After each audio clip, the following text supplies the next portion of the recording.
morning, Metalheads here, and welcome to a new episode of the Metal Meltdown, and today we are taking a look at the latest album, a surprise album from the Acacia Strain entitled It Comes in Waves. Yeah, I didn't think I would be starting up doing album reviews quite this soon, at the very end of 2019, but as it turns out, there are two pretty high-profile heavy metal bands that have released two brand new records with no hype, no build-up, no press whatsoever. The first of which we'll be looking at right now, the aforementioned It Comes in Waves from the Acacia Strain. A band that I've been avidly following since 2014's Coma Witch, an album that, now that I think about it, did kind of pave the way for me becoming much more open-minded towards the deathcore genre. Compared to the repetitive chugs and frat boy attitudes that I had then associated with the genre, Acacia Strain on Coma Witch was a lot more dark, a lot more introspective,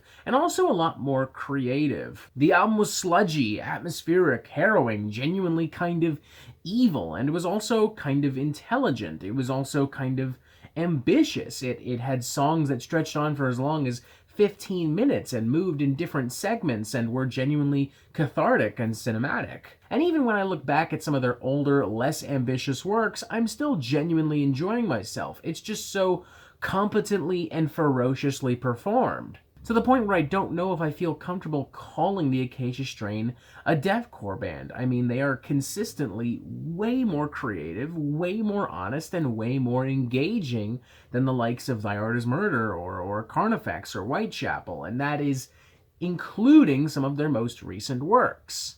And if I didn't feel comfortable calling them a deathcore band before, then I guarantee you I don't feel comfortable calling them a deathcore band right fucking now after having heard this new album, It Comes in Waves, which already stands as the band's most ambitious record of their career. The band is no longer interested in the sonic and emotional capabilities of previous albums like Coma Witch and Grave Bloom.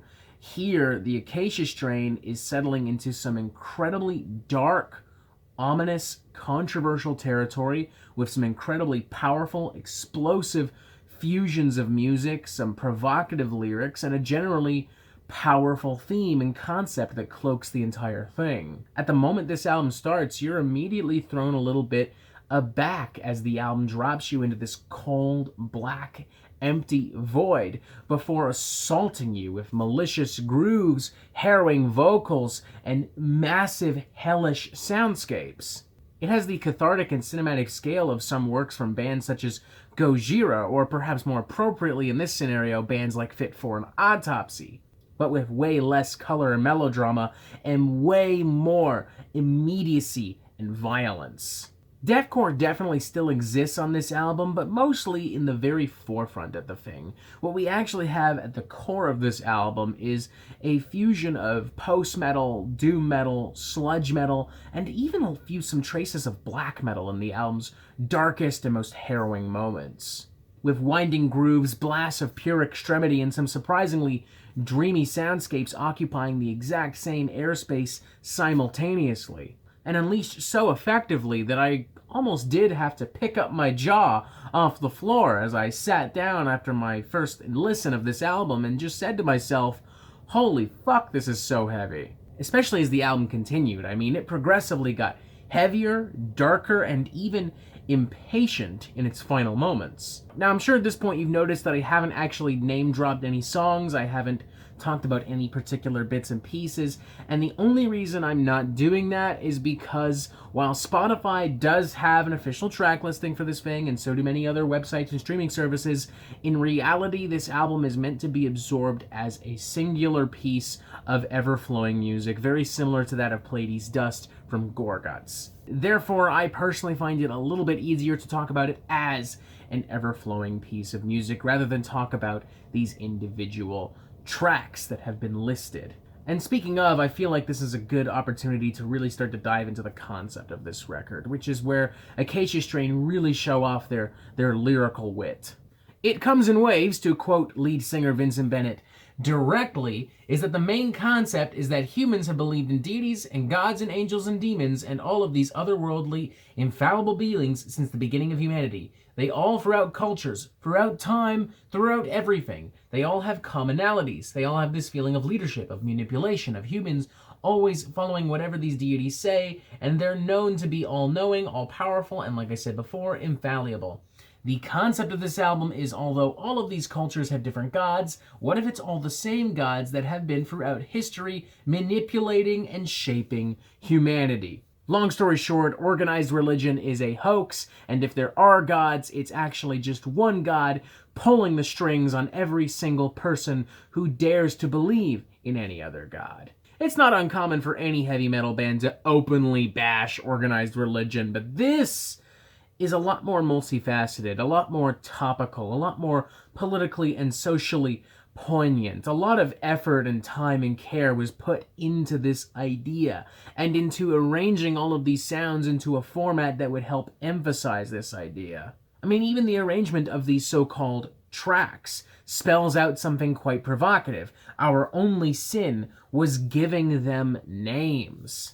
And there's so much to take just from that particular statement. I mean, off the top of my head, when I read that out loud, I kind of think to myself, there is no such thing as sin. I think to myself that sin is a lie. It's fabricated to control us, to make us see things the way a God sees things. And the only actual sin we've ever committed was becoming slaves to these gods, giving them names. Giving them our time, our money, our attention. This is genuinely thought-provoking material just within the track listing itself. I give this a massively enthusiastic 4 out of 5. We're pretty damn close to a 4.5 out of 5 if I'm being fully honest with you. This is the Acacia Strain's best album, or at least the one I've personally enjoyed the most, and it is undeniably their most ambitious record. Anyone who dares to argue otherwise, you're just wrong. I'm not even going to listen to you. I think the Acacia Strain have officially completely transcended the deathcore genre, its boundaries, its limitations, and are moving into their own unique territories with this record, territories that are apparently going to be explored again very shortly, as the Acacia Strain apparently have another album already ready for release in 2020. I obviously don't know the details. I'm just pulling this directly from an interview with Decibel Magazine. I don't know if it's going to be a part 2 to this record, if it's a brand new record altogether. I have no fucking clue whatsoever. All I know for sure is that it's very clear that the Acacia Strain have a very busy year ahead of them, and if that new album is even half as creative and thought-provoking and powerful as this, then we are in for some seriously good shit from this band. 4 out of 5, a seriously fantastic and surprising and ambitious record. If you are someone who has dismissed the band as being yet another deathcore band, you are wrong. Now is your chance to change that. I hope you do so, and I am super pumped to see where the Acacia Strain goes in the future. And that is it for the Metal Meltdown. I'm not an expert, nor do I claim to be. So what do you think? Do you like this record? Do you not like this record? And what do you want to hear from me next? Thank you for watching. Make sure you press subscribe so you get updates on the Metal Meltdown fucking immediately. And you have yourself a fantastic fucking day.